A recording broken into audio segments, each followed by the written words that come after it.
Hello හැමෝටම කොහොමද? ඉතින් මං හිතනවා ඔයාලා හැමෝම සතුටින් පරිස්සමෙන් ඇති කියලා. අද මම මේ වීඩියෝ එකෙන් සාකච්ඡා කරන්නේ සයිටෝසෝලිය කියන්නේ මොකක්ද? සයිලෝප්ලාස්මේ කියලා හඳුන්වන්නේ මොකක්ද? ප්‍රාග්ප්ලාස්ටේ කියන්නේ මොකක්ද? ප්‍රාග්ප්ලාස්මේ කියන්නේ මොකක්ද කියලා. මේ තියෙන සෛලයක්. මේ සෛලයේ මේ තියෙන නෂ්ටිය. මේ තියෙන රයිබෝසෝම, මයිටොකොන්ඩ්‍රියා. මේක මම මාක් කරන නෂ්ටිය. මේක මාක් කරන රයිබෝසෝම, මයිටොකොන්ඩ්‍රියා MC කියලා මාක් කරනවා. හරිද? අපි සයිටෝසෝලිය කියලා කියන්නේ මෙන්න මේ ඉන්ද්‍රිකා රහිතව. ඒ කියන්නේ නෂ්ටිය, රයිබෝසෝම, මේ මයිටොකොන්ඩ්‍රියා කියන ඉන්ද්‍රිකා රහිතව මෙන්න මේ තියෙන ජෙලි වගේ කොටසට තමයි අපි කියන්නේ සයිටෝසෝලිය කියලා. සයිටෝසෝලිය.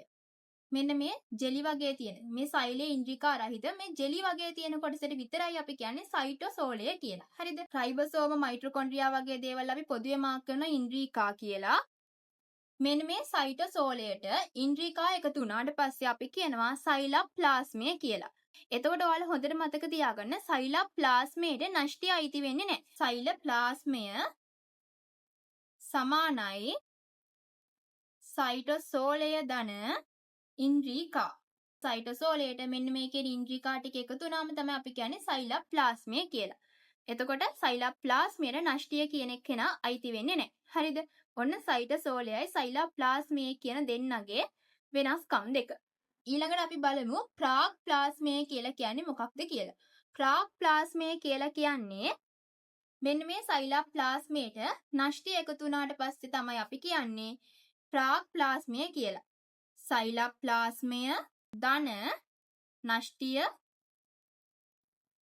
සමානයි ප්‍රාග්ප්ලාස්මය. වෙන විදියකින් ගත්තොත් ප්‍රාග්ප්ලාස්මය කියලා කියන්නේ සයිටෝසෝලය ධන ඉන්ද්‍රිකා ධන නෂ්ටිය.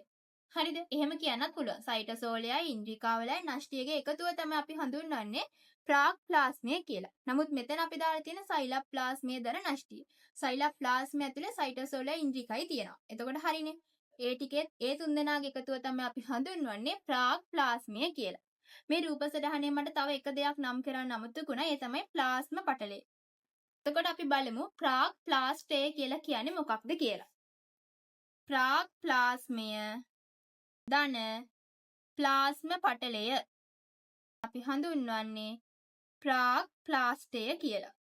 නැත්නම් වෙනත් කෙනෙක්ට හඳුන්වන්න පුළුවන් ඉන්ද්‍රිකා ධන සයිටෝසෝලය ධන